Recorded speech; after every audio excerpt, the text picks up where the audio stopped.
Good morning from Panhandle Outdoors with Winston Chester. Panhandle Outdoors, your source for fishing, hunting, and information for folks who enjoy the great outdoors. Now sit back, relax. It's Panhandle Outdoors.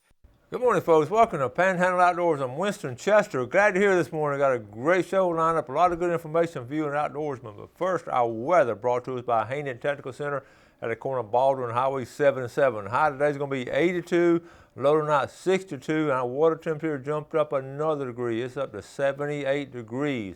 Looking on my records here back in April 14th, which wasn't that long ago, it was 68. So it's gone up 10 degrees since April the 14th. That's really a big jump right there. And they're really catching some nice kings the last couple of days and even on into this past weekend. Been some nice king mackerel here outside the jetties and on the piers and seeing a lot of good pictures and all. Okay, let's take a look at our river readings. Our price code at Brunstown, it's leveled off. It's at an 8.8 this morning. Looking on the chart there, it's got a little bit of a drop to it for the weekend, but it's going to be in good shape. The Choctawhatchee at Caryville this morning is reading at 8.1. It's funny how those mirrors, they just mirror each other with the amount of water we've had, and it's fascinating to watch it. They're really close to each other. It has been about 2 weeks. But anyway, it's going to be leveled off for the weekend, not a lot of movement there. All right, let's take a look at our tide chart brought to us by Kent Forest Lawn Funeral Home and Cemetery. Today is May 4th. You're looking at the first Wednesday of May. Not a lot of movement. We're going to have some neap tides again. We talked about this yesterday. Not a lot of movement there. We do have a low tide at 2:47, then a high in the morning about 9:30, then a little bit of drifting out.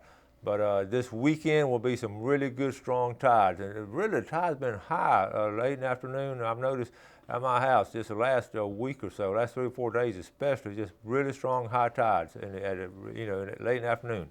Okay, let's take a look at the marine forecast. Be north-northwest at 10 to 20.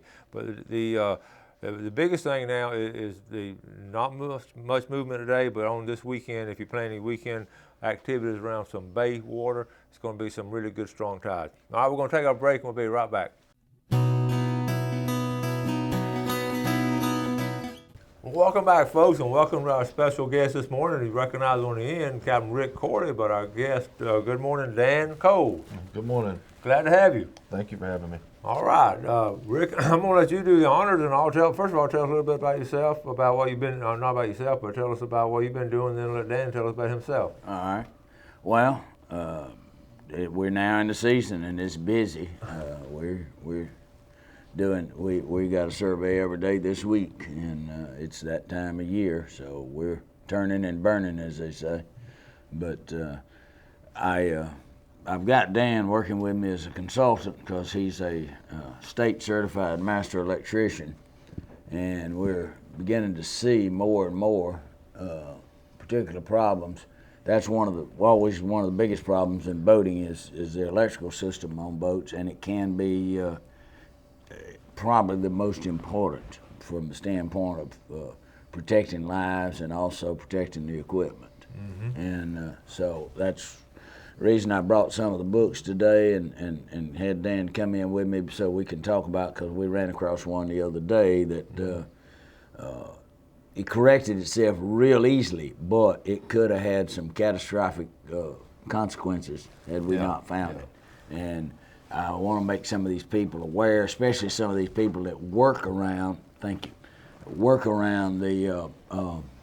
water, and they kind of take it for granted, don't think about it, and I want them to think about it, not to be one of these, the sky's falling, but also be aware that if you do the proper precautions, you're not going to get caught in a bad situation. That's right. Okay, and Dan, first thing when I drove up this morning, you were here ahead of me.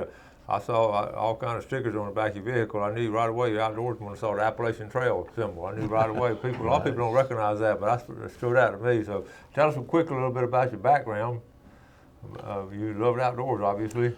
Obviously, my entire adult life, I've been a fisherman and a hunter, and done a lot of different activities, and got to travel the world quite a bit, and I've enjoyed a lot of stuff. So, well, cool.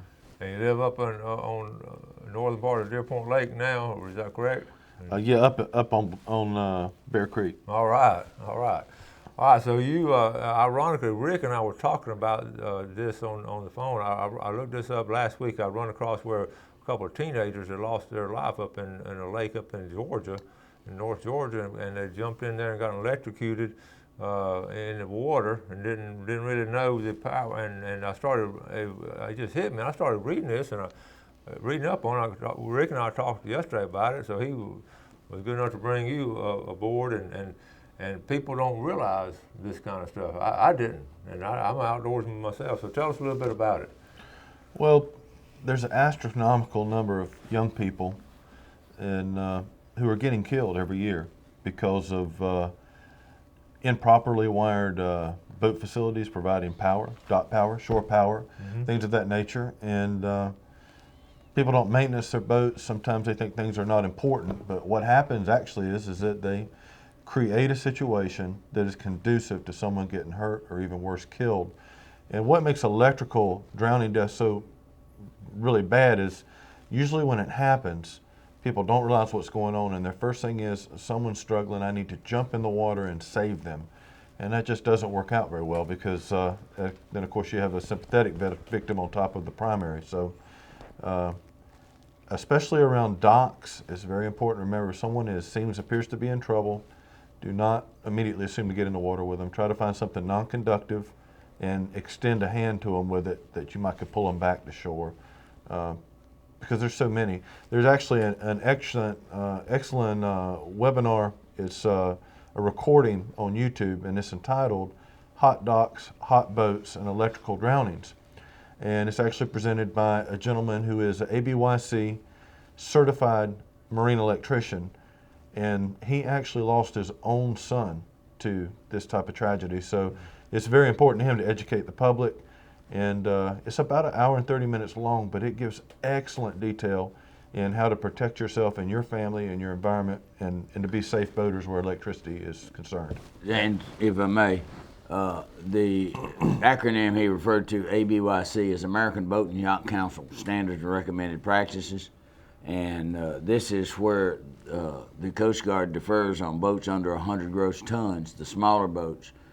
They defer to these requirements as the ones that you should meet for their criteria for the boat to be considered safe. Yeah. And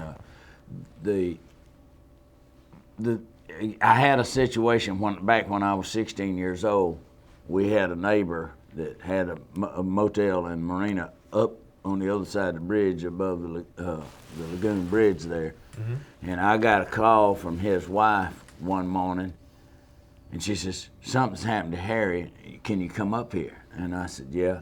So when I drove up, I got out, and Leona says, Harry's in the water, and I don't swim. And she says, I don't know what's happened, but he's in trouble. So I went down and was fixing to jump in, and I realized I saw a cable, an extension cord in the water. And now Harry was an electrician. He knew better. And what he had done is he was building a wooden boat, and he was doing some woodwork on the superstructure. And he had put a 2x12 across to the boat and was going to walk across to it. Well, instead of carrying the saw over there and then come back and plug it in and then go back to the boat, he decided he could walk across that with it plugged in, and he fell off the board. And of course, when it got in the water, it was energized, immediately electrocuted. Well, had I jumped in, I would have gotten electrocuted too. Yeah. And I just grabbed that cord and kept pulling till I could see the end, knew it wasn't hooked up anymore. Yeah. Then I jumped in and got him out. I performed CPR on him for a little over a half hour while the ambulance was coming. But when they put him in the car in the back of that hearse, I knew it was over because I could see his eyes dilate. Yeah. And that's a sign that it's done. All right, we're going to take a quick break. We'll come back and talk about how this can actually happen when you don't even know it happens, okay? So we'll be right back.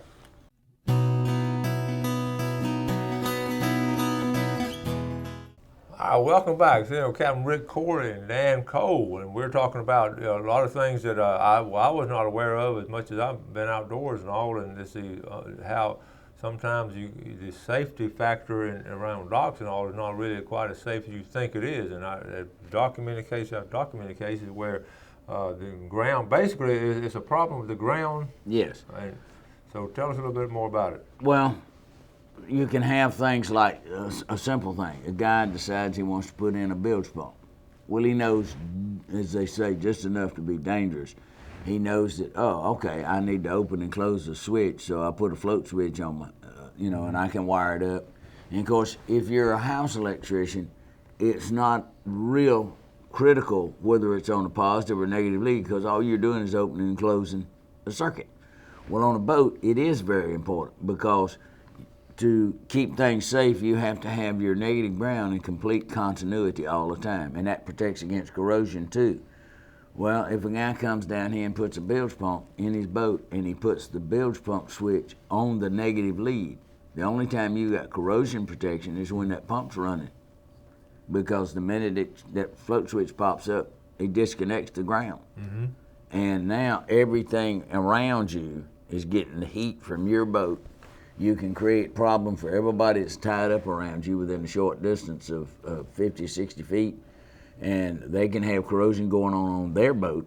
Plus, now you have got a situation you can create a potential for electrical in the water, because you got to remember, you're sitting in salt water. That's a good electrolyte. Mm-hmm. And the other day we were on a boat, and Dan was checking it, and he says, we got 8 volts and about 9 amps in the water. I said, Jesus Christ, do not touch any bilge water or anything, because it'll electrocute you. We got to figure out what's going on. Well, he found the grounds, and by the time we added one wire, it had dropped from, wasn't it, down to 0.2? No, it was down to like about, it went from like 9 amps to like about 2 amps. You're right. And then we found the others, and we got it, but it eventually got down to what, 0.2? Got down to 0.2. Yeah, we finally got it down to where it was safe. But it was simply the wires had come off of the bond system inside, because everything below the water, like your struts, your through holes, should be bonded. A number 6 ring wire it goes to them. Yeah. And if they're not, it's got, you got potential for putting real serious. It's with a 110 system, and what it does is it backfeeds. Yeah. So here locally, I know you could have like 10 or 15 boats along the dock, but it could just be one of them that could cause the problem. We had one, Grover Davis called me one night, and I went down there to his dock about 11 o'clock, and he had a big aluminum catamaran. The catamaran 10 was there, and it sounded like somebody fried eggs on that boat when we got down in the engine room. So we come up, we got to looking, and the anodes on the stern that protect against corrosion looked like they were in a teapot. They were bubbling. Ooh. Well, I said, go disconnect this thing from shore power. Well, it slowed down, but it didn't quit. So we moved the boat, got it well away from there, went all the way to the other end of the dock with it. Well, it was okay then, because that aluminum boat, it would eat it up quick. And I went back the next day, and we started checking boats. Well, we couldn't find it, but we still had that problem. Well, I looked and looked and looked, and I was going crazy. And finally, I picked up the phone, called Dad. I said, you need to come down here. I can't figure out what's going on, but something's going on here. And you got more experience than I do. Come down here and see if we can find this. Well, he came down. I told him everything I'd done. He looked for a minute. He looked up. He said, go call Gulf Power. I said, what? Why?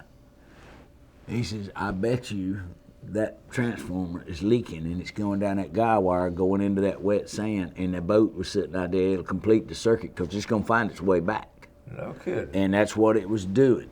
And they came out, they changed out the transformer, problem solved. But that's how easy stuff can happen. Yeah. It can be something so simple. And a lot of times, just individual boats, like say Callaway Bayou or North Shore, people Anywhere. have an individual boat out there, and I guess you've seen that too. If you're hooked to shore power or you got a generator running and your ground is not correct, that's another thing too. A generator can get enough juice that you can get in trouble. It's 110 volt AC, and you're putting out sometimes anywhere from 4.5 to all the way up to 60 kW. Okay, that's kilowatts. I mean, that's a lot of electricity. And I think the problem with the kids up in Georgia Lake up there in North Georgia, they just didn't. They jumped in. It was somebody's dock, and they just jumped in the water and had no idea that anything was wrong. That's correct. Yeah. Yep. Okay, we're going to get ready to take our final break, and we'll be right back.